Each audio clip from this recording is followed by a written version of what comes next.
Hey guys, Jared James here. It is noon Eastern, which means we're getting going. I'm super excited. I'll introduce him in a second, but I've got Shawn on today, who's one of our coaches. But just like the rest of them, he sells at the same time and such, and so he's going to talk about some of the things he does, which I really love, because Shawn's a great example of somebody who really makes it happen within his business and is, creating and has created a predictable business. And we'll talk to him a little bit about that today. But as I always start off with, if you have questions, you can tweet them. It'd probably be a good thing if I opened up my Twitter and Facebook over on the side here. I'm going to have those things open here, so either post questions within our Facebook group, post questions to me on Twitter at Jared James Today. You can use the hashtag JaredJamesVC, which stands for virtual coaching.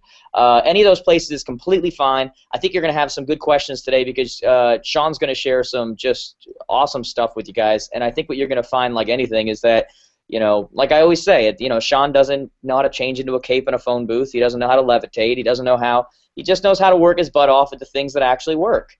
And I think the people that have had the opportunity to coach with you have seen that and have seen results from the fact of what you make them do and how powerful that is. And so I think that's going to be a really cool thing today, okay? I wanted to follow up on a couple of things. Somebody came up with a great idea within the Facebook group. I forget who it was. But last week we talked about that I Do campaign and how powerful that can be and how targeted that can be. And somebody wrote in the Facebook group, and again, if you're not in the Facebook group and you're not being active in there right now, you're missing it, because I'm telling you guys, like, it is sick value, the things that people post in there and the things they're doing that work and the questions that are answered, and it's really cool stuff. And so somebody posted in there, when you're sending out that I Do campaign, if you haven't watched last week's call, make sure you do that, where they talked about one of the things you can do when you send out that letter to them in the envelope that's shaped like a wedding envelope, so they're going to open it, is that you can also have a registry where they basically are registering for what they want in their next house. So once we get this house sold, here's your buyer registry. What is the house that you're looking for? What is it going to have? What is it? And it's just another way to get creative, set yourself apart from the crowd, and I think that's really, really cool, okay? For those of you that, let's just get this out of the way right off the bat, Vegas tickets for the October advance are still $149, but not for long, because I'm going there this week to find the exact location and book that, and once we do that, we're going to up the pricing and start doing everything based on the fact that we know where we're going and what the costs are going to be. I'm also doing Vegas in January. Me and Chris Lindahl, we're going to block ourselves in a suite. I am doing nothing but interviews all day today with people who applied to be at that. If you haven't applied yet, please make sure you do that. Go on our website, hover over, I think it's like annual advance or something, but like on one of the drop downs it says Vegas event or Vegas mastermind or whatever. Super cool thing, guys. We want to make sure that some of you are taking advantage of. That's not for everyone, okay? That's for somebody who's at a certain level that wants to double, wants to lock themselves in a suite with me and Chris, and just basically we're going to, on your computer, do what it is we need to do. Okay? You're going to have leads coming from there you didn't have previously before you even leave, which is, I think, pretty cool. With that being said, I want to introduce Shawn Anen. Shawn is one of our coaches, a guy that I met years ago. I think I did an event for your company at one point. And what's that? Our local board, YPN. Yeah. Oh my God, are you serious? Yeah, hired as my suggestion. They were all over it. Wow, how about that? So anyway, Shawn, welcome to the broadcast today. I know we're gonna just kind of talk it out like we would normally do, and see what kind of value comes from that. Why don't you say hello to everybody? How can they connect with you? How can they ask questions? What do you want to do? What's up, guys? You can always reach me on Facebook. You can reach me on LinkedIn. You can reach me on Twitter. Everything is basically Anen Real Estate on wherever you can find me. Instagram. I share a lot of my family stuff on my Instagram page, my Facebook page as well. So you guys could really get to know me and my family as well. Yeah. So you're a good dude. It's one of the reasons I like you. Rachel was saying to me recently when we were at an event, she's like, do you hang out with anybody who's like, not super cool? Like, these people are so nice, they're so cool. And so Shawn fits that profile. He's a good dude. Kids, I know you missed the advance. For those of you who are at the advance, you weren't there because you were in Disneyland or Disney World. I don't know the difference, with your wife and kids and such. And so we wanted to give you an opportunity to kind of introduce you to everybody, but also, like I said, to provide some value for them today on what you're doing. You're not just one of our coaches, but you're also running a real estate business. I think it'd be safe to say, really safe to say that since you've become a coach, you've learned a ton of things that you've been implementing as well that you're having your coaches do. Am I wrong or right about that? I don't want to say anything that's not true. Absolutely on the money. Okay, awesome. All right, so let's get right into it, man. Who are you? How long you been in real estate? And let's just go from there. Shawn Anen. I'm actually with Better Homes and Gardens, Rand Realty. Been in the business since 2003, so I'm working towards my 12-year mark. Okay. I just kind of jumped in full head, full steam ahead. Just when I was 22 years old. I was definitely the youngest guy in my company by far. Right. My mom was a realtor. It was a family company that we owned here. It wasn't my mom. It was actually my father-in-law. So, my mom kind of just had like a brief stint in real estate. It's been awesome since. I was 22 years old in real estate. I was landscaping, going to college. I was a bartender in real estate school, and also doing some waitering on the side as well. So I was kind of juggling 5 things at once. So I was always a multitasker, always able to get things done, and always wanted to help people. So right. I mean, you're a go-getter. Let's face it. I mean, when I talk to you, I mean, you're a go-getter. You're a guy that you don't like fluff. You don't. It's one of the things I like about you. You don't like fluff. You don't like crap. Like you're like what works, what doesn't, and then you don't have a problem doing it. You just don't want to follow fluff. Exactly. And so it's one of the reasons why we hit it off. I know I came and did your event and such, and you were kind of like, crap, this stuff could really work. This could be really good. This could be really. And so if I remember correctly, you were at a place where you were doing.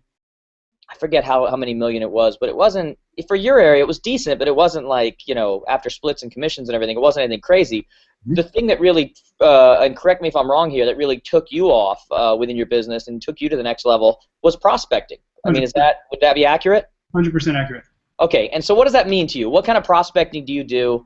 What does it encompass? What's a day look like within Shawn Anen? Like what's it look like? Well, I mean, what it's really evolved to is creating an actual ritual for prospecting. I used to just kind of, my whole goal when I used to prospect, back in the day was, I would come in, I would make my calls, I would say, hey, from like 10 to 11:30 in the morning, I'm going to make my calls. The only problem with that is you weren't always reaching people. People were always at work, and so I'm like, there's got to be a better way. I was always into coaching since my first year of real estate, and my coach at the time was like, look, you got to change the time you prospect. So I wound up changing the time that I actually prospect till. So what time are you prospecting at first? And let's be clear, what is prospecting? Because when we're talking to this many people, you and I know what we're talking about, and the majority of the people do. But I mean, I'm always thinking about that person who's just kind of still figuring out prospecting to different people means different things. What does that mean? Prospecting, to me, at least, I mean, everybody has their own definition, but prospecting to me is taking active steps towards finding new business. So it's anything that creates potential business, whether it's going to create an awkward conversation or not, or whatever. It's not just sitting around and hoping your phone rings, I guess. It would be the anti-prospect. Correct. However, if you're sitting here, kind of typing letters and making up these letters, that is not considered prospecting. Okay, so explain to me what you mean by that. So you could sit there and take 2 hours to develop a letter that you're going to send out to a whole bunch of people. Those 2 hours are not prospecting time. That's dedicated marketing time. Gotcha, marketing. So, prospecting to me is picking this up, making phone calls, text messages, emails, any kind of direct communication. Yep. That's prospecting. Okay, so why do you think it is that people love to do the marketing side, the writing the letter and sending it out, which, by the way, we're all for. We've got plenty of letters and templates that work well and everything else, but why do you think people lean more towards that than they do what you just showed, which is that phone?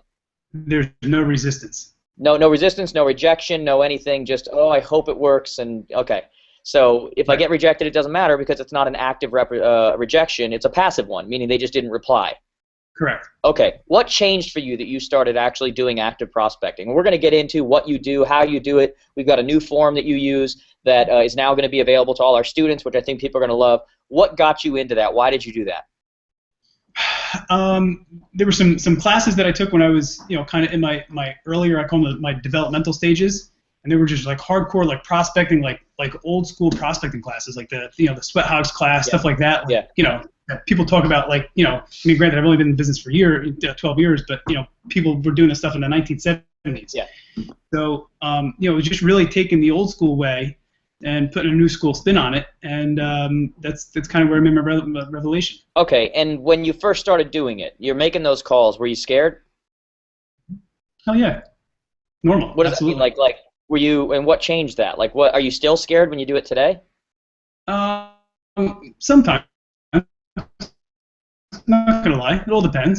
That's like 1 million, 2 million, whatever the case is. Right. Phone call. I mean, that's a scary phone call to make. Okay.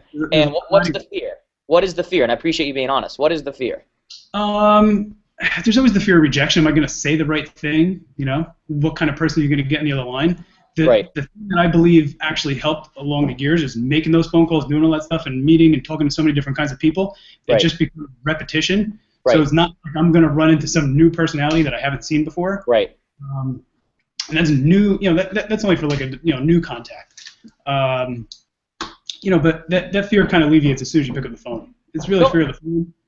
Don't you think you have to kind of depersonalize it, meaning that everything we do is always personal, and everything we do is, you want to make that connection, but at the same time we have to make that differentiation between this is not personal rejection. This isn't them declining me, Shawn Anen. This is just them going into a situation where they're programmed to say no. They're programmed to. You walk into a store and they say, "Can I help you?" What do you say?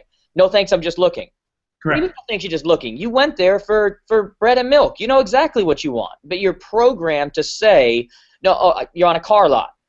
Hey, can I help you?" "Nope, just looking around. I just happen to find myself on a car lot on this day, decided to poke around." "No, of course, I'm looking for a car, but I'm programmed to say, no, just looking, because I don't want to have to deal with whatever it is you're going to throw at me. I don't want to have to."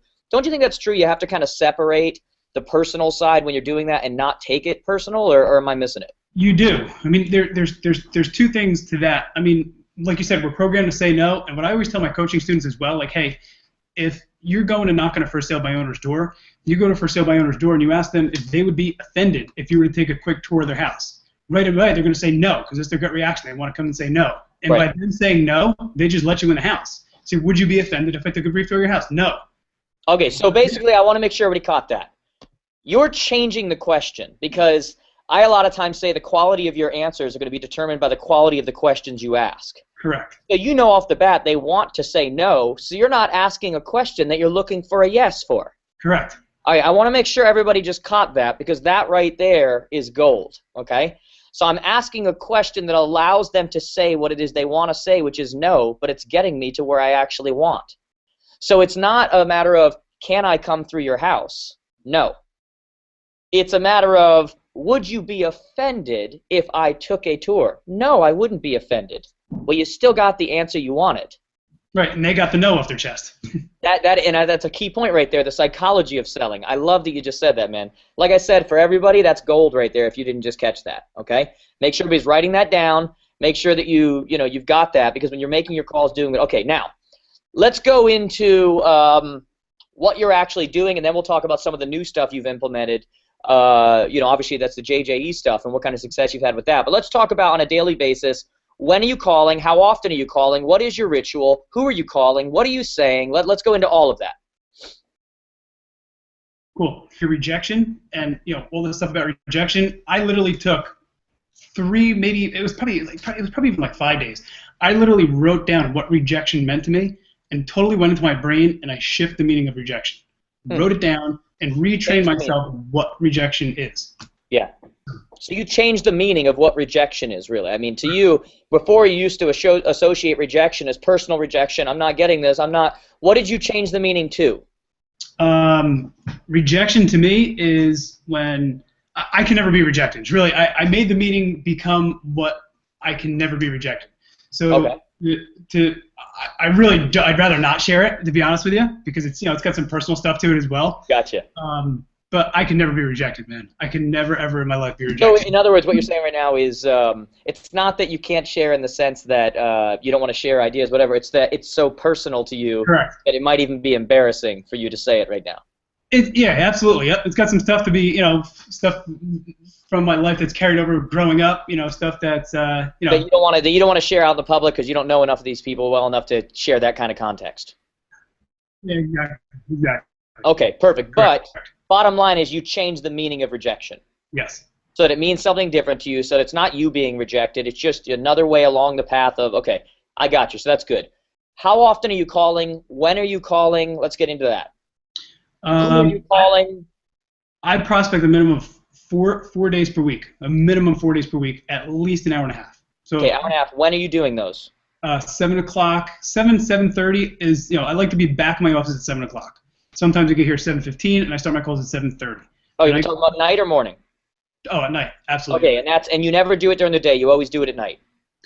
Unless it's a Saturday. Saturday, you do it during the day. Okay, and why do you do it? And again, I'm going to ask you dumb questions that I know the answers to, but I have to do this, okay? Good. Why are you doing it at nighttime, and have you really seen the benefit of that? Is it really worth it to do that?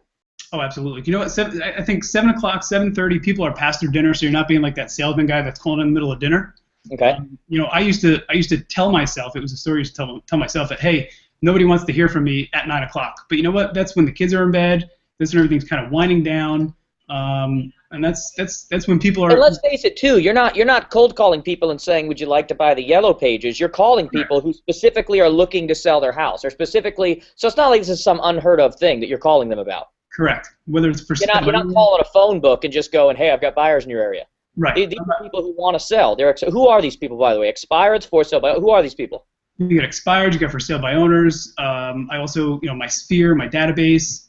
So, we have a very successful guy in the office, and what he used to do, back in the Rolodex days, he would start at A, call his Rolodex, go all the way to Z, and once he got back to A, it was like 3 months later, and he would start at A again. Okay, so let's get through this, because I'm going to get back to expireds, FSBOs. You threw in something there that I think people are going to be surprised about, which you also said your sphere of influence and all of them. You're calling them. Mm-hmm. Why? What are you saying to them? Why are you calling them? I'm just calling them to touch base, see how the house is. If I know that there's some kind of like life-changing event, wedding, baby, something like that, I mention it. So you take notes of that kind of stuff happening? Absolutely. So you have a CRM? I have a CRM. Contact relationship manager. Who do you use? Wise Agent. Okay, awesome. Okay, so you've got that. So what if there's not a life check? Like, how do you decide who to call and who not to call? Talking about from the sphere of influence database perspective. Yeah, I use the letter theory. I start at A and I go down. Make sure I touch everybody. Okay, and you're keeping track of who you've talked to. That way you know. Yeah. How do you know where you left off? I just go back to my notes. Okay, so you have an idea of, okay, here's where I ended, here's where I need to go back to.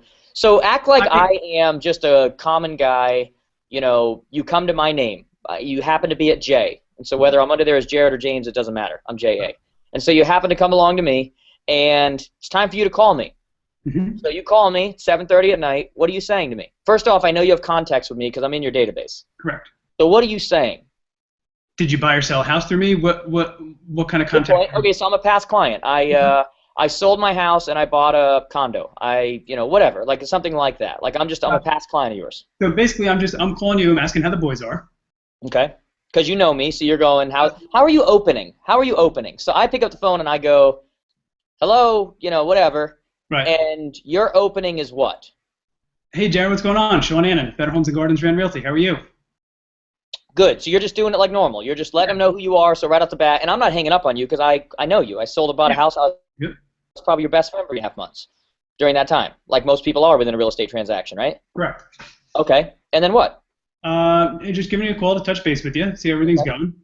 And then what? You're just feeling out the conversation, and based on whether it's going to be a quick one or a short one or a long one, you're just making contact. Correct. Yep. Okay. Just making contact. I'm just putting myself in the forefront of their minds. How do you know when it's time to close that conversation? It's a learned skill or a learned ability. Just when the conversation's coming to an end, it's just like, hey, it was really great talking to you. You kind of feel when the conversation's ready. It's like a regular conversation. Like we're talking, and it's kind of hit a point where it's okay, but you've touched base. There's no magic that happened. That's the point I'm trying to get to with people. It's not like there was magic that happened. It's not like, oh my God, thank God you called. I just built 12 condos that I want to sell, or whatever. You're just making contact so that they remember that you're there. Absolutely. And you're just, hey, what's going on? Just want to say hello, touch base, how things, whatever. Great. I just, as part of my business, I always keep in contact and make sure there's nothing you guys need or anything. Didn't want to bother you, but just always like to hear from you. And depending on where the conversation goes, I mean, if they start talking, hey, how's the market or how's real estate, then you can kind of go in. I don't want to say going for the kill, but Which, by the way, do they do that more than you would think? Oh, absolutely. Almost because don't people do that when they're talking to you? They know what you do, and so they are naturally going to bring it up. Totally. Yep. And so when they do that, what do you mean you go for the kill? It really, then you ask for the business. What's one of your son's names? What's your oldest son's name? My older son is Grayson. Grayson. Okay, so be like, hey, so Jared, is there anybody on Grayson's soccer team that you think might be looking to sell or buy a house in the next couple weeks? So you're getting very specific with them. Absolutely. Making them. By the way, I love that because when I used to be in like lead groups and tip groups and these kind of groups in the mornings where we would pass leads and such, there used to be people that would constantly, oh, there's no business, there's no whatever, because they come in every week and they go, I'm looking for anybody who's looking for insurance. It's like, great. But then the person who would come in and go, Does anybody know somebody who graduated from Quinnipiac College? Because we have special rates for them. All of a sudden, they programmed your mind to go, oh, I know 3 people from Quinnipiac. Okay, great. And now I'm specifically, so you're getting very specific with them. Yes. I hope everybody picked that one up, okay? Because that's a big point right there. That's very important. Okay, so you're just making those kind of calls. It makes it personal. I know Grayson. I'm interested in how Grayson is doing and what's he, and his soccer team. So you're keeping notes of that in your CRM. Really Facebook, man. You see everything that's going on Facebook. Interesting. Okay, now we're talking Facebook, because for any of you that are out there that are watching this, you can segment and create lists on Facebook of your past people, the people within your database, the people within your CRM, the people within, and you can keep track of what's going on. And hey, I just saw that you guys, your son just got 3 goals at their soccer game last weekend. That's amazing, man. I just want to say, so you're being very specific as far as context. Absolutely. Okay, awesome. Now that's past people. That's whatever. That's great. What about with the for sale by owners expired? Those, where are you getting them from? Where are you getting the info from? Let's talk about that. What are you saying? What are you saying? All of those questions. In terms of the for sale by owners, you go to forsalebyaowner.com. You go to fsbo.com. Okay. By the way, a lot of people don't even know what that means. So what do you mean you're going to for sale by owner and FSBO? What are you getting off of there? I know the answer to this stuff, but I'm asking you to act like nobody. Okay. You get everything. You get email addresses. You get addresses. You get phone numbers. You basically get everything. The key is you can actually go in there and sign yourself up as a buyer, and you get alerts when for sale by owners come on in your neighborhood. Okay. Did everybody just get that? Okay. Now that's where I was trying to pull out of you. Okay. So you actually go on there and act like a consumer, because if somebody's on for sale by owner or somebody's on FSBO.com, FSBO.com, or something like that, because they're selling themselves, all their contact info is right there. And so you're signing up a buyer alert for places in your area, so you know every time one comes on, and the information for the seller is right on that site. Right. And what are you saying to them? We know, by the way, for everybody listening, that the average for sale by owner last year got 20% less than the average overall house listed on the MLS. Okay, the average house listed on the MLS across this country sold for $230,000. The average property listed on sold by a seller themselves sold for $184,000. And the reason for that is not just supply and demand, but it's also because today's buyers are so smart and have so much access to so much information that when they go to make an offer on a property and they know that your neighbor sold for this price but they used an agent, they also know that person paid 6%. So when they come in and they make an offer on that property, they're going, that's great, they sold for $230, they paid 6%. I'll give you $200. Like, you're not paying that commission. So it's not apples to apples. And so you've got to know that stuff. But what are you saying to these people? How are you getting in? Well, I mean, there's one on that line that I always use with for sale by owners as well, but it's once I'm in there. I mean, whenever you try to make these phone calls, or whenever you make these phone calls, you don't try to list the house over the phone. You just try to get the appointment. By the way, that's a great point you just made there. But what I'm always telling these people too, just like you said, they know, the buyers know going into it that the other people pay commission, so they take that right off the top. And when you ask a for sale by owner, they're trying to save the money as well. And I always tell people you can't save the same dollar. So you get a buyer that wants to save the money, and you want to save the money. You both can't save the same money, and that's kind of where the unfortunate paradox comes in between these for sale by owners and the buyers. I love that. So you can't save the same dollar. You're trying to save the same thing they are, and it doesn't work. Yep, absolutely. What are you saying to them the moment you get them on the phone? What's that? What are you saying to them the moment you get them on the phone? I try to do as little research as possible, because you can get caught up in trying to find their names and all this other stuff. So what I usually do, even if I know the name, I just try to play dumb in the beginning. I call up and say, hi, is this the owner with the home for sale? That's always like the best icebreaker I've ever used. And you know what? That's the whole sweat. Because to them, they're wondering, is this a potential buyer? Is this a potential? So you're kind of eliminating those barriers. Yep, and you could be either or with that sentence. Okay. So is this the owner with the home for sale? So they say yes, and they say, hi, this is Shawn Anen, Better Homes and Gardens, Rand Realty. Who am I speaking with? So right away, they give you their information, because now you broke the ice. You feel less threatened because you told them who you are, or they feel they are less threatened because you told them who you are. And then from there, they say, oh, this is Tom, blah blah blah. I say, hi Tom, I saw your house on forsalebyaowner.com, Craigslist.com, FSBO.com, wherever it is. Wherever it is, yeah. And I just wanted to give you a call and just, introduce myself. I do a lot of business in your neighborhood. Make sure you do business in the neighborhood. Don't call someplace that you don't do any business. Otherwise, have a different line. There's other lines you could use other than I do. Yep. I do a lot of, You could say I market, for a lot of listings in your neighborhood. My office does a ton of whatever. Whatever you have to say, you can say. Mm-hmm. My brokerage does a lot of whatever you can leverage. You always, I mean, my biggest thing is you always want to try to find a common bond to relate to them, to build some rapport. So if there's anything in the pictures that you could say, be like, oh, I really like crown molding in your house looks great, whatever the case. Mm-hmm. But I always ask them, are you willing to work with a realtor if I was to bring you a buyer? And so that's where I was going. So that's your breaking. That's where you're trying to. You're not trying to list the house over whatever. You're trying to find out where they're actually at from a sales perspective, and saying, would you be willing if I had a buyer? Because now you're finding out, okay, they just want to get their house sold. Yes, they do it. They just thought that by doing it with an agent, they'd be spending more money. But absolutely, they just want to sell. Mm-hmm.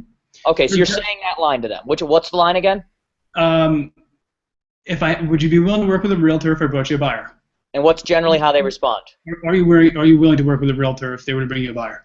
And their general response is, why do you have a buyer? Okay. My general response is, well, I don't know because I haven't seen your home yet. That's where I was going. That's what I was trying to pull out of you. Okay, that's exactly what I was trying to pull out of you. I don't know because I haven't seen your home yet. What you just did, and I love this, this is Sales 101, whether you recognize you're doing this or not, you just created the problem. Okay?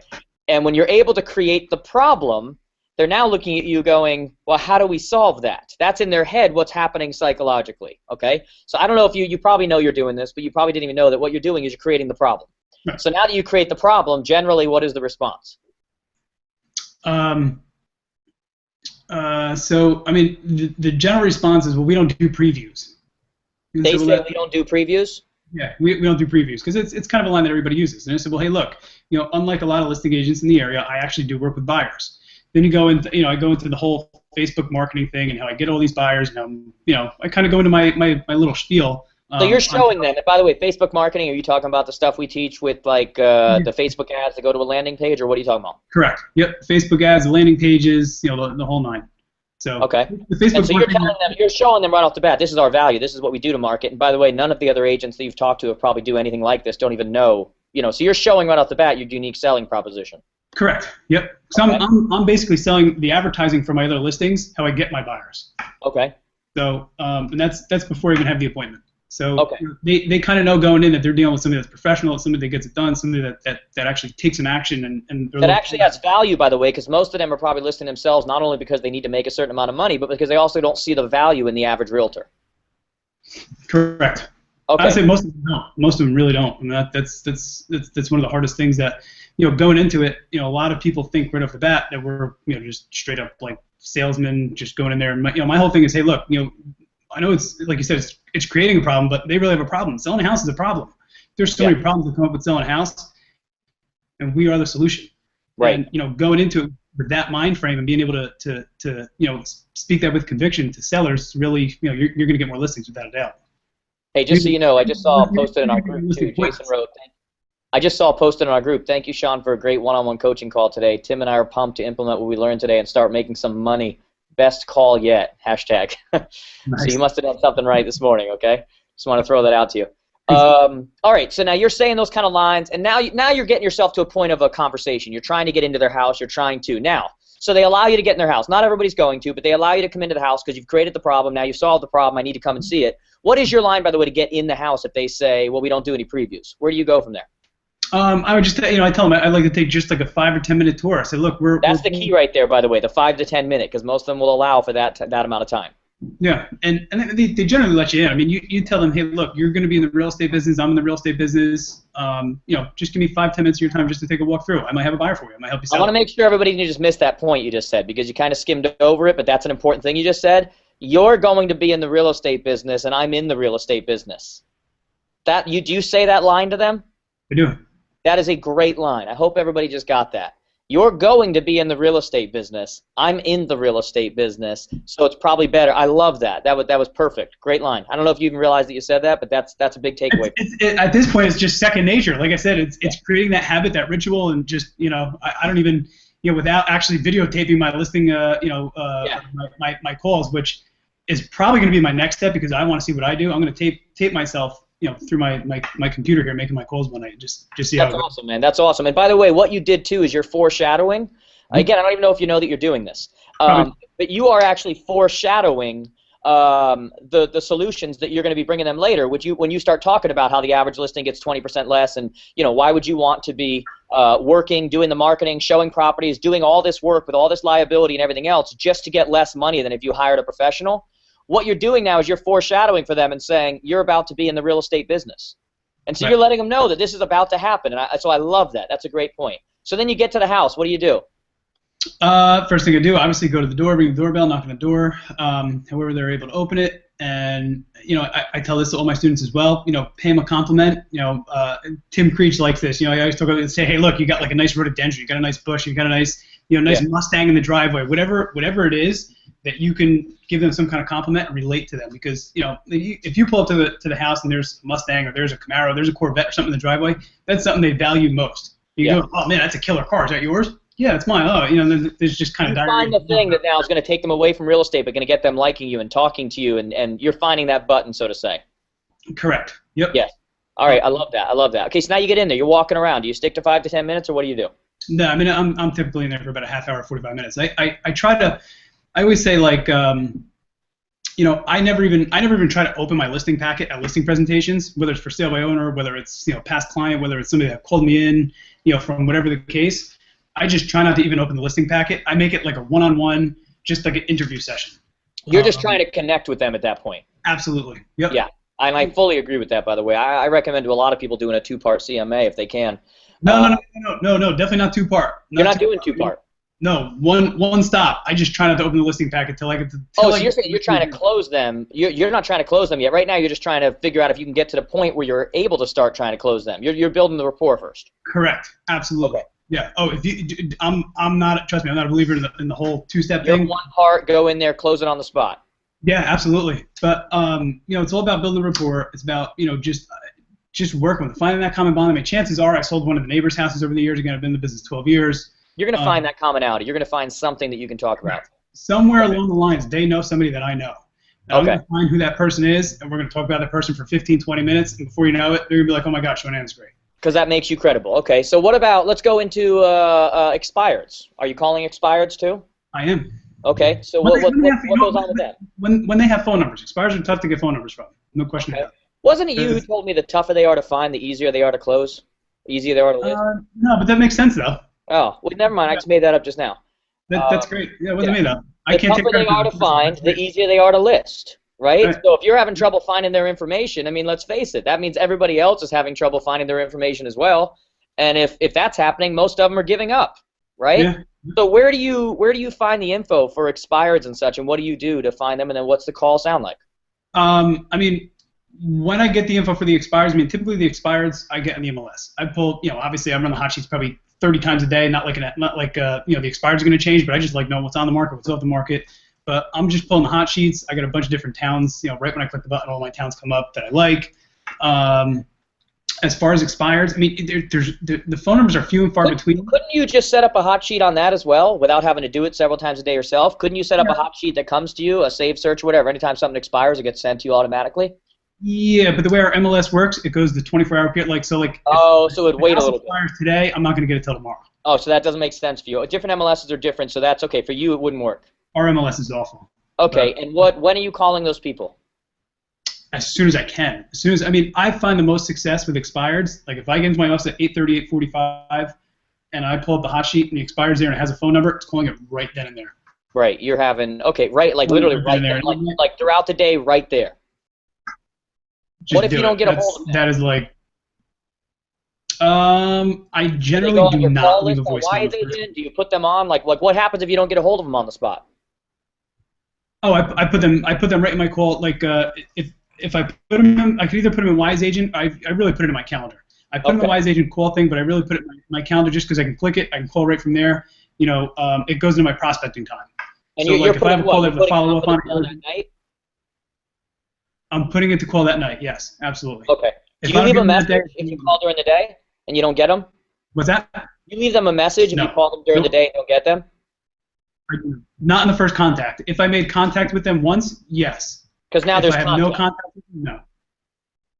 Say again? I said because there's no context. There's no reason to leave a message. It's just a waste. Correct.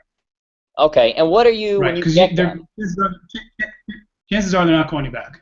Yeah, of course. What now? If you get them on the phone, like you're contacting them for whatever, you get them. What are you saying to them? I'm just saying, hi, this is Shawn Anen, Better Homes and Gardens, Rand Realty. I saw your home was taken off the market. And then they're like, okay, yeah. And I try to, kind of like bring up like a silly little icebreaker. Hey, I'm sure I'm not the first person to call. I'm sure I'm not going to be the last. You probably got 100 calls already. And if you say that, Again, you're trying to create commonality. You're going, look, everybody's going to be trying to call you. Everybody's going to be. Exactly. Yep. Okay. And if you say that, hey, you probably got 100 calls already at 8:45 in the morning, they're probably like, no, we didn't. And they're like, huh, no other realtor's doing their job.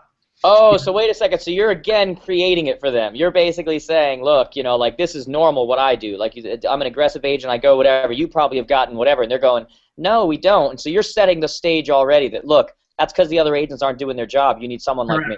100%. Okay, Yep. so I hope everybody got that again. That's done intentionally. And you gotta say it with a little bit of like a, I'm sure you're getting 100 calls today. You say it with like a little giggle to it, because it's kind of funny, like when they're going to tell you, no, we got no calls. Right. And if they did get 10 calls, if you wind up calling them that night, there's 20 of the realtors that called already. You say, oh, I'm sure you're getting 100 other calls, or I'm sure I'm the 20th person to call. You're kind of joking with them, like, hey, look, you're going to get all these other calls. Yeah. Take a little giggle. Humor is bigger. Are you using any of the stuff? Because I know you've been doing this for years. Have you tried any stuff like the payday stuff to separate yourself or anything like that? Yeah. I've sent out plenty of payday bars. Actually, I just ordered a bunch more USBs today. I ordered about 25 more USBs today. Okay. So yeah, I'm doing the video. I haven't done the I do thing yet, but I'm definitely looking to do. I mean, we just introduced that last week, but I mean, so you're doing that stuff to help you separate. Does it help you separate at all? I mean, like what have you got? Yes. I haven't talked about this. So by the way, I mean, we haven't talked about this at all. So I'm just on the spot asking you this. But has it helped you at all? Is it what's it like?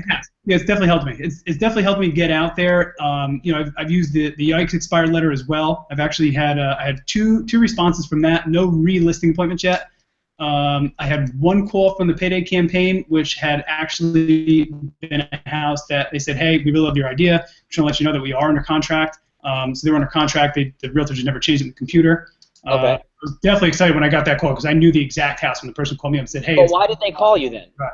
What's that? Why did they call you if they were under contract? I don't know. Probably just out of the respect of maybe just being different. I have no idea. They love the idea. They said we loved how you separated yourself. But all I know is that is now a contact in my phone, and if I see that house come back on the market, I'm there.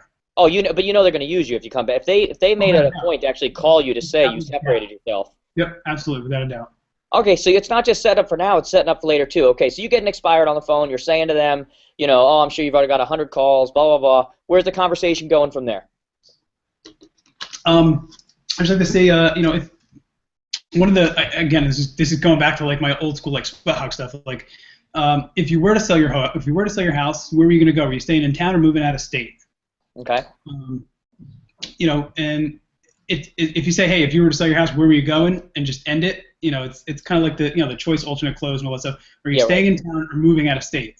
At that point, like, oh, we're going down to Florida, we're going down south, or we're staying in town, moving on the other side. Okay, tell everybody what you just said. You said choice alternate. Explain to everybody what you mean. You give them a choice. I know what you're talking about, but just go for it. Like, tell everybody what you mean. Okay, so you're asking somebody, if you were to sell your house, where would you go? If you were to just leave it there, their mind wouldn't run. It'd run wild. It'd confuse them so much that they wouldn't have anything to say to you. They'd say, "I'm staying in town," and that's it, and just leave it. Gotcha. If you just say, "Hey, are you staying in town or are you moving out of state?" You're giving them a choice. It's an alternate close.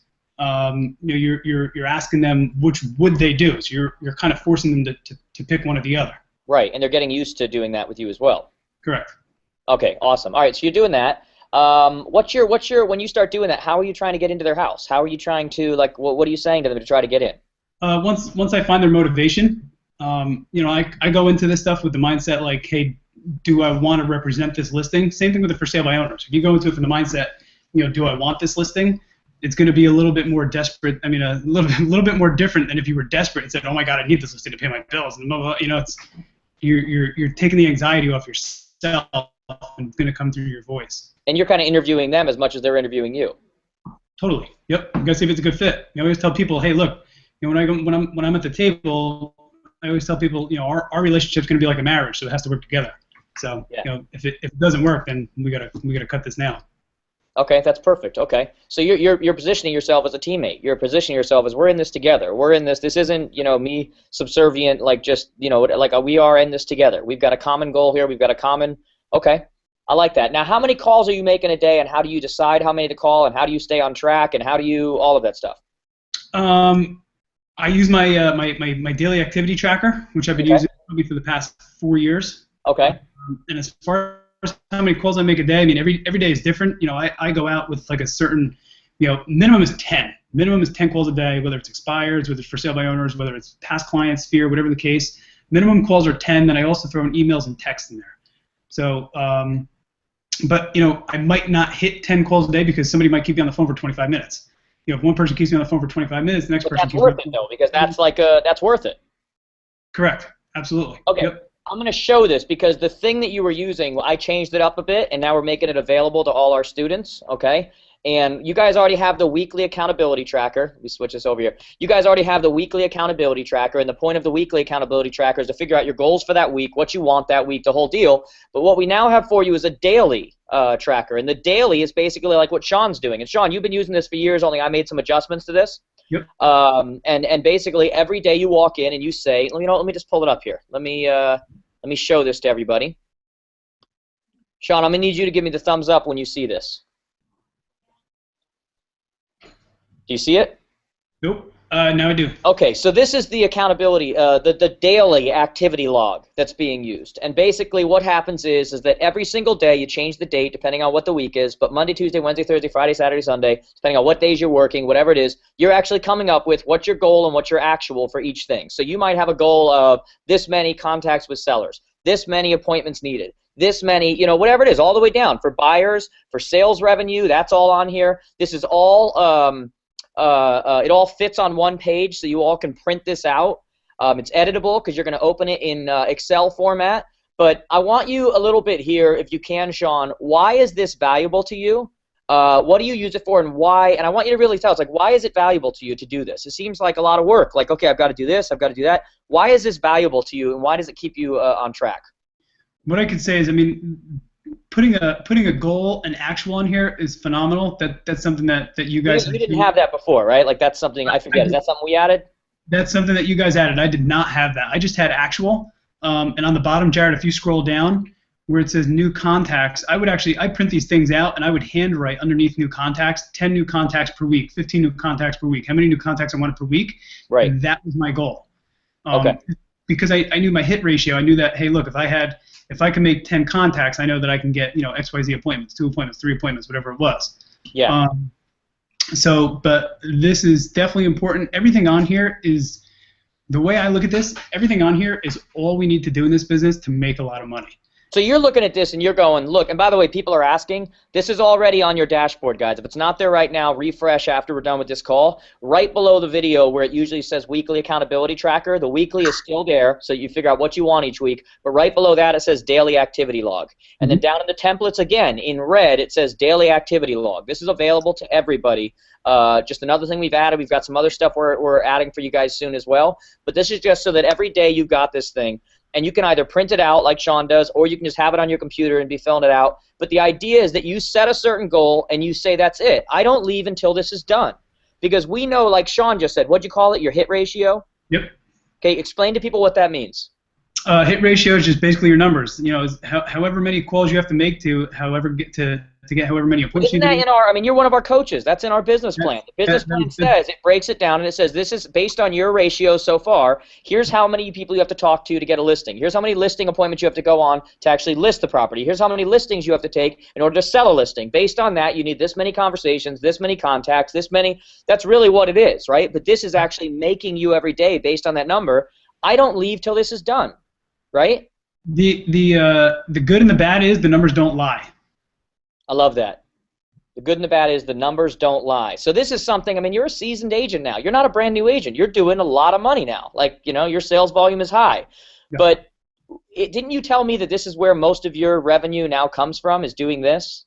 Prospecting. Prospecting is the backbone of my business. How often again and how many hours a day? Minimum 4 hours a week. I mean, minimum 4 days a week, 1.5 hours every time. When you say minimum, do you sometimes do it more or less, or? Sometimes 5 days a week, sometimes 2 hours a day. I mean, when I'm talking like take an hour and a half, like it is just that. Like it's not sitting on the computer gathering the information to make your calls. That does not count within your hour and a half. Your Gotcha. hour and a half is just hardcore on the phone. So stop making excuses and basically, oh, I'm going to set up and get ready. Well, it's been 45 minutes. I've got 45 minutes left. All that is just prep. Like, like when I get ready to go for a run, it takes me a half hour to stretch. When I'm done running for a half hour, I didn't tell people I ran for an hour. Right? Correct. And I print this stuff out. I love showing this stuff to everybody. This is where I keep everything. It's in a folder with a $sign on it. Uh-huh. I mean, I started separating. I love that. So you're associating money with this folder. These are my, again, this is, it gets filled out. I mean, it's every day. This is what I got. This is so far from this year. So it's in there. All right, and you're just going through and just every 4 times a week at minimum, hour and a half, you were just prospecting. Yeah. What about when you get no's? Does that turn you off? Like, does that I don't want to do this anymore? I love no's, man. I love a no. A no is just as good as a yes. I've trained myself to say no's are just as good as yeses. Why? Because it means you've done something? Why is it just as good as a yes? It all depends on what kind of no it is. If it's like a no, go blank yourself, boom, then that no is perfect. That person's never going to do business with you. You don't have to waste your time with them anymore. Correct. Yep. So now you go on to the next one. If it's like a no, not right now, boom, that no, not right now goes into the calendar to call in 2 months from now. Okay, so what if, because let's face it, I mean, you're a coach with us now, so you see this happen. Yeah. What if you have people that they mean to stick to this, they've got good intentions, they've got, the whole deal, but they fall behind. Like, let's face it, a lot of times we're like, all right, I'm going to be like Shawn, I'm going to do it 4 days a week. And how much sales volume, by the way, did you do in the last year off of prospecting? Just off of prospecting alone. Just off of prospecting, probably. Just over prospecting, well over 10 million. So 10 million, so that's between $250,000 and $300,000? Close to it. Yeah, close. I mean, if you figure 2.5 to 3% commission. Yeah. Yep. Yeah, close to it. So it was worth it. No. So let me ask you this then. Here's a better question. Imagine if you didn't do that. You would have costed yourself almost $300,000 to not do it. Now, I'm only saying that to you because there are people that are watching right now that are not doing it. And the truth is, if I were to give them $300,000, they'd do just about anything. You know what I mean? And yet, by not doing the action of not wanting to get rejected and not wanting to this, and I'm just going to wait for referrals and I'm just going to whatever, in many cases, they're costing themselves $300,000 or more, and they don't even recognize it. Could you imagine not doing that time? I mean, it's an obvious answer, but I mean, like that's what people are doing, right? Yeah. All right, so what if you fall behind? You know that you're supposed to do this. You know that you're, so I start feeling down on my, do you ever feel down on yourself? Do you ever kind of go, crap, I didn't do calls yesterday, so I guess and you start adding up, and you're like, I guess I'm just not, doing what I'm supposed to, and you start feeling bad, and you don't call, like, does that ever happen? It happens all the time, even like, again, you get that 25-minute call. I always tell my students, it's like, hey, look, to stay on track, it's like, it's like taking your meds. If you miss a pill on Thursday, you don't take 2 on Friday. You go back to taking 1 on Friday. If you miss your phone calls on Monday, if let's say you only get 2 phone calls out of 10 on Monday, you don't go and try to get 22 or 18 on Tuesday because you get down on yourself, because you know what? Then you only get 5 on Tuesday. Next thing you know, on Wednesday you need to get 35. Next thing you know, like, oh my God, I got to make 35 phone calls. I'm not going to make my 35 phone calls. I freaking love that. So it's like taking your meds. So in other words, if you missed your meds yesterday, you don't double up today, because chances are you might kill yourself. Correct. So what you're saying is, it's not like, look, you start fresh with your meds every day, whatever it is. You got whatever you got, and with your calls, you start fresh every day. If you take your meds twice, you take 2 times your medication in one day, you're going to throw your system off balance. Gotcha. So you just get back on the saddle. That's it. It's a new day. I love that meds example. That's a good example. I want to cover, because you're doing a lot of that stuff now, and as I said, man, when you became a coach with us and you started doing this stuff, I mean, I think one of the things that I've heard you say before, you were like, crap, there's so much stuff that I'm not doing. Like, you're like, I can't even imagine what's going to happen with my business now. I'm doing this, I'm doing that. You started doing some other things now within your business because you're coaching other people to do it too, like the Facebook ads and those kinds of things. Yep. What are you using? Are you doing Facebook ads that go to landing page? Are you doing prime seller leads? Are you doing, like, what are you doing, and how's that worked? And how long have you been doing it? And how much are you spending? And I'm using prime seller leads. I also have listings to leads as well. Prime seller leads I have set up in my current town, like WayneHomeValues.com. through my Facebook ads. I'm getting a lot of traffic through there. I'm getting a lot of full leads, getting a lot of partial leads as well. I am looking to venture out in a couple other towns. I already own domain names. I already own Facebook pages. So I have a lot of this other stuff in place that I'm also going to implement as well. But as far as for my one PSL, my one prime seller leads, I'm getting like a boatload of leads from it. All right. Well, how much are you paying for that? What are you marketing for? Like give us details. That's what people like to hear. And what are you paying for prime seller leads? I pay $59 a month. So I'm going with the cheap version. I'm doing the whole design on my own, and I mean, it literally took me 15 minutes. So they're not even managing the ads for you; they're doing it themselves. Like you're just getting the landing pages and the whatever. Right. And how much are you marketing a day for your budget? $5 a day. $5 a day. How long have you been doing that? Since the end of September. It's like September 24th, September 26th, somewhere around there. How many leads do you get now on average? I'm talking seller leads now, not buyer leads. I'm talking seller leads. So as far as full leads, I think I got about 100, so maybe like 130, 140, somewhere around there. And a full lead, so everybody knows, is their full contact info, their address, that kind of stuff. Okay. How many partial leads? I got a lot, man. I got a boatload, probably 300 and change. All right, so you have a lot of follow-up to do with people. When, like you say, I do my prospecting, is that included in your prospecting, following up with those people? Yep. Follow-up. Now, let's be honest now. So you're paying like $150 a month or whatever it was you said. For the last, not that long now, for like a month or two now, 2 months, something like that. Have you had any listing appointments come from it? Have you had any, because over a year that's going to cost you about $1,800 or $2,000. Have you actually like done any listing appointments? Have you gotten a hold of any of these people? I just want details. I've had 2 listing appointments so far. Okay. Out of those 2, we wrote up an offer on a property, and we wound up not getting it, so that house is not on the market just yet. I'm trying to convince them, hey, look, you're kind of doing it backwards. My other listing appointment that I had from it, I went on last week.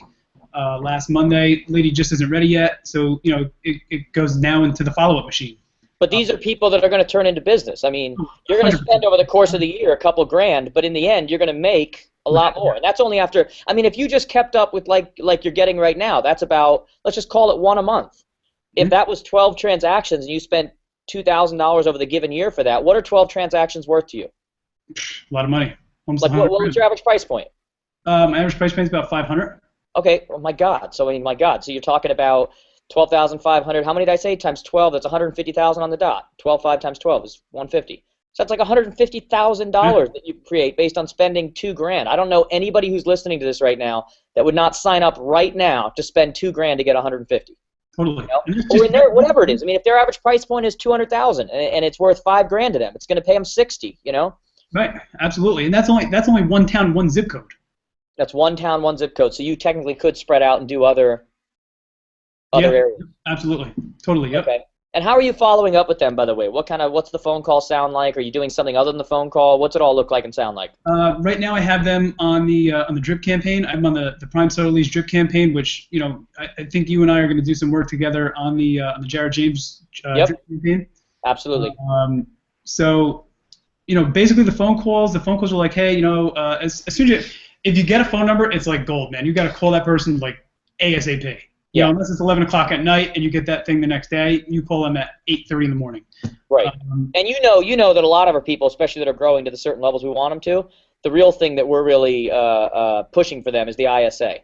Yeah. Like basically getting that appointment set up. When we gave that example, for example, when we said that, Chris met me at the Advance, and he said from the time I got on the plane to the time I met you in the lobby, he said my ISA set up 7 listing appointments for our team in the last 4 hours. Basically, he was creating leads like crazy through things like Prime Seller Leads and through things like his Facebook ads that go to that. But what happens is within 5 minutes, his ISA is calling right away and basically setting up their team for appointments to do 5-minute price evaluations. Right. Okay? Now, notice what we said there, 5-minute price evaluations, because we want to give you a more accurate idea than what the internet can give you. And we didn't say comparative market analysis. We didn't say, do you have an hour? Can we do a 5-minute price evaluation? And now there people are like, I got 5 minutes, just like you said when you were like, can I walk through for 5 to 10 minutes? Right. You're always there longer. I like Chris's line, the 5-minute on-site evaluation. 5-minute on-site. It totally takes market analysis out of it. It totally takes. That's exactly it. Change the words, change the meaning, right? Yep. And everybody else, all the other realtors are calling it market analysis. They're calling it CMAs. Can I do a quick CMA? Hey, just give me 5 minutes to do a 5-minute on-site evaluation, or just give me 5 minutes to do an on-site evaluation. You sound like like a little bit of a legitimate kind of But it's just, here's the thing I want everybody to get, though. And guys, send me your questions because we're going to end this soon because we're way over time. But you know what? I feel like when we do these kinds of things, people get a lot of value from them. And just so you know, we're getting stuff from people. This is solid gold. This is gold. I just got an email from somebody.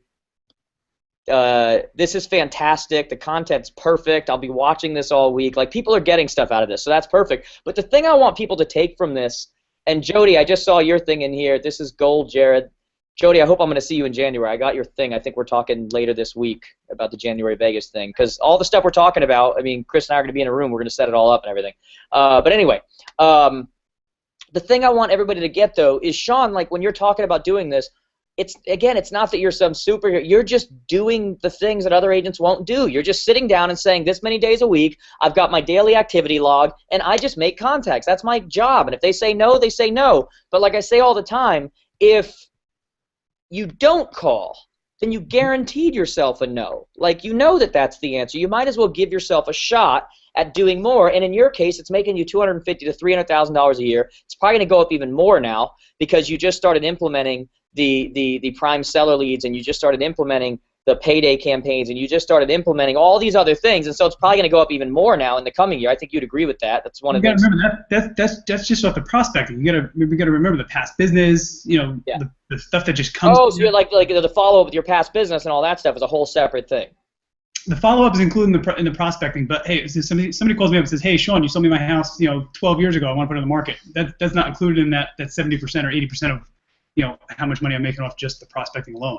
Love it, man. Absolutely love it. All right, guys, so I'm going to give you guys one last opportunity here because we're going to get running in a second. If you have questions, tweet them to us at Jared James Today. You can post them in the Facebook group, which I'm seeing stuff in here. I do want to address something. Somebody wrote something in here, and they asked us about the January thing in Vegas where we're locking ourselves in a suite. It's $5,000 a person. It's not for everybody. We're doing it with very few people. Somebody said, can we use who was the place we used? Federal Credit Union to create a line of credit and let us come and whatever. I love how creative that is, but not for this one. That's not what we're looking for. We're not looking for people who are borrowing the money to do it. I know that we create way more value than what you would get. You could pay it back quick, but that's just not at this point what we're looking for. We want people who can afford it, that they can do the things we ask them to do without worrying about, oh God, that's going to cost me another $30 a month. Like, we want people that can just implement it, that we can put up as like shining superstars at the next advance and be like, look, we took them from 8 to 25. We took them from, so just to answer that question, great idea. Maybe if we do future ones, we'll see. Maybe we'll look at that option. But for right now, that's just not what it's just not the type of person we're looking for here. Okay, so I don't want to offend, or it's just that's not the exact one, okay? Shawn, with that being said, man, I completely appreciate your time. I'm getting, believable, it's kind of strange. I'm not getting a ton of questions like I usually do. I'm just getting comments saying this is gold. And usually we have like a million questions from people that are coming in. So if you guys have questions, post them in the group here. Jody, you just wrote, does Shawn use a phone dialer? There you go, Shawn. Phone dialer in a sense that... Like the auto dialers, the ones that dial for you, they dial 4 numbers at a time. They only give you because I know like Chris is big on that and other people are big on that. Do you use a phone dialer? Yes or no? And if not, why not? I know that the prime seller leads actually, when they released their new UI, their user interface there, they included a phone dialer in it for all the phone numbers. But no, I have not used it. I've not tried it. You can actually blast out through prime seller leads, a message, a phone message to everybody. I haven't done it yet. It's something that I am looking into. It's you can reach everybody in one shot, which I think is phenomenal. It's a time saver. But I mean, I'd rather make the calls myself, because you know what? I would rather get somebody on the phone. I'd rather have a warm conversation with someone. All right, so right now you're doing that. I mean, I think I know a lot of people use dialers. They love them. They have things where people always say, well, what if 2 people pick up at the same time? Right. And there's those kind of things that happen, and there's ways to, make it automatically hang up by accident, so it looks like it was an accident, and then as soon as you get off the phone with the person, you call them back, because now you know that you've got a warm person there, whatever. There's ways around that stuff, but for you right now, you're not doing that. Right now, you're basically, you just make the calls, you hang up, you pick up, you know that your money. I always love the example. What was the movie with Leonardo DiCaprio? And he was talking about, maybe you guys haven't seen this, but he was talking about how much money is in this phone. Like when I look at this thing, it's just money. And he was talking about the phone. Did you see that movie? Not the Wolf of Wall Street, is it? Wolf of Wall Street, yeah. Okay. Did you see it? Yeah, it's a phenomenal movie. Yeah, so when he was talking about that, like this thing, he's like, how much money this thing, I forget the exact line, but it's so true. So your thing is, I'm just making the number of contacts, I'm going for it. I don't have an auto dialer, although you could, but you just don't have one. You're a regular dude that's just making the calls. I mean, that's basically what's going on. I'm just taking the old school approach to it. That's it. All right, that's awesome. Someone said, can you post the expired listing script? Do you have a script that you use that you want to post, or? I can find the exact script which has been ingrained within my head. I was going to say, you probably are not looking at a script. I mean, you've done this so much that you're just kind of like, this is what you say, this is how you say it. If you have that and you could post it in the group, Melissa, I'll make sure we get on that. But yeah, you're probably just so used to, doing it over and over and over. There was a time, probably 6 or 7 years ago, where I sat there literally with a script, like right next to me, and not read it for word, but obviously made it my own. But from that day, that script. So. That's awesome. All right, how can people? I want people to say thank you to you. I want them to whatever. How can people get a hold of you? What are you on Twitter? What's your handle? Twitter is twitter.com. It's at, I believe, Anen Real Estate. ANEN Real Estate. All right, I'm looking right now. There you are. All right, Anen, ANEN Real Estate, at Anen Real Estate. Let me just. There you are, right there. So if you guys want to say thank you to Shawn, that'd be fantastic. What are you on Facebook? Do you know what your actual? I know I'm friends with you on Facebook. Facebook, I'm actually facebook.com/ sold by Shawn, SOLD. Facebook.com/ sold by Shawn, SHAWN. SHAWN. There you are. Yep, sold by Shawn, SHAWN. Okay, awesome. There's a picture of a kid. Hopefully it's yours. Yeah, hopefully it is. Otherwise, that's a little weird. I'm not gonna lie. Here's my kid. Yeah. All right, good. That's good to hear. He's a cutie. All right, and then anywhere else you want him to connect with you or ask you questions or anything like that? You can feel free to email me. It's Anen Real Estate, ANEN Real Estate @gmail.com. Awesome. Okay, you guys got that. And then, I mean, Shawn, you're a coach for us, so I mean, like, I mean, I think I'd be. It's a fastball question if I were to ask you, is one-on-one worth it for people? You obviously think so. But we just wanted to give you guys a little bit of example here of this is just one example. One of our coaches here who does the business himself, who's killing it with what he's doing. I think you're great, by the way. Like, I watch. For those of you who don't know, obviously I don't do the one-on-one coaching. I have coaches and such, but I watch almost all the calls. And like when you send them to me, you're really good at. You don't oversell things. You're not like an overdramatic person that's, come on, man, whatever. But you have some great lines. You have a way of motivating people, and I think it's backed up by the idea that, look, I'm doing this. Like, I'm not telling you to do anything that I didn't just get off the phone doing, which I think is so important for so many of our students to understand, that especially as a coach here, when you're telling them you're going to do this many conversations, you're going to make this, you're going to whatever, you're not just doing it from the perspective of, I think this will work. You're going, look, I just got hung up on, I just had somebody, whatever. But you know what? I also just listed a property that you never would have had because you won't make the calls. Right. I love that. I tell my students all the time, I'm in the trenches with them. Exactly. I'm in the trenches right here with you. I'm not teaching this stuff from some ivory tower. I love that, man. I freaking love that. So that's awesome. Anything else you want to add, or I'll let you go. But anything else you want to add or anything? Use the activity tracker. I'm telling you, if it's one thing that's gonna help keep track of your business and change your business, it's that activity tracker. You're talking about the daily log, the thing that we just made available to everybody. If you don't see it on your dashboard, just refresh your dashboard. It's right there. You're talking about the daily activity log. Like, just use that sucker. Absolutely. Yep. And any tips for it, or it's just basically you just say do again? it? Are there any tips for it? Are there any special things you do with it, or is it basically just do it? Is there an average goal? Yeah, every day?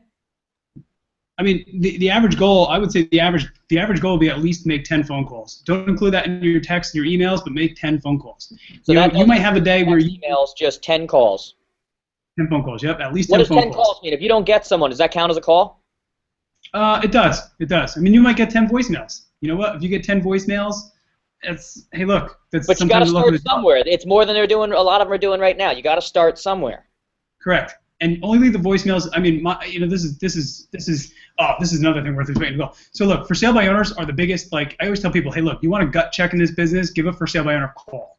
because they kind of like, everybody, there's like this notion that they attack the realtors. So look, you want a gut check, call for sale by owners. They're going to put you right in check, right? So what I also tell my clients or my students as well, they say, look, if you're going to make calls for sale by owners, you make 2 calls for sale by owners, then call one of your best clients ever. Because you know what? You're going to get beat up, and then the next call, boom, it's going to bring you right back up. So you need that. That's all part of state of mind. I mean, that's all part of that. You're going, look, you're going to get beat up, but you got to make those difficult. I say it all the time, right? You can judge the level of success somebody will have on this earth based on a number of awkward conversations they're willing to have. This is the perfect example of that.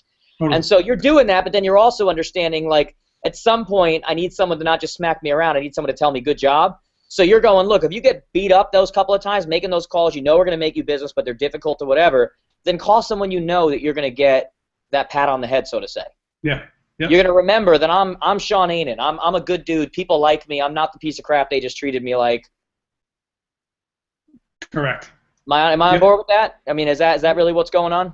100% correct. Yep. All right. Awesome. Awesome. All right, sweet. Well, then, like I said, guys, make sure you send a tweet. You're going to get these all throughout the week, man. We get a lot of people who watch this throughout the week. Make sure you tweet, send a Facebook message, whatever it is, to Shawn. Tell him good job. I appreciate you coming on, man, and just kind of sharing the info and the stuff. We didn't even go into everything else we could go into from a marketing and a direct mail to perspective and all that kind of stuff. But I just wanted them to hear the prospecting side from you. Because I wanted them to see that you're a good dude, you're a normal dude that just makes the calls, no different than they can do, and it's made you a lot of money, and you can't imagine not doing it. Correct. That's awesome, man. All right. Make a ritual. I got my silly little candle. I come in here, I light my candle. I get in the mood, man. My numbers and all the people that I'm going to call for the night, I shut my computer off, turn the monitor off. Say that again, because you cut out for a second. What's your ritual? What do you do? You come in and do something with a candle? Yeah, I light my little candle. I get the whole scent going. I shut my door. I come in here. I'm the only person in my office at that time, and I still shut my door because you know what? It's my space, my room, whatever.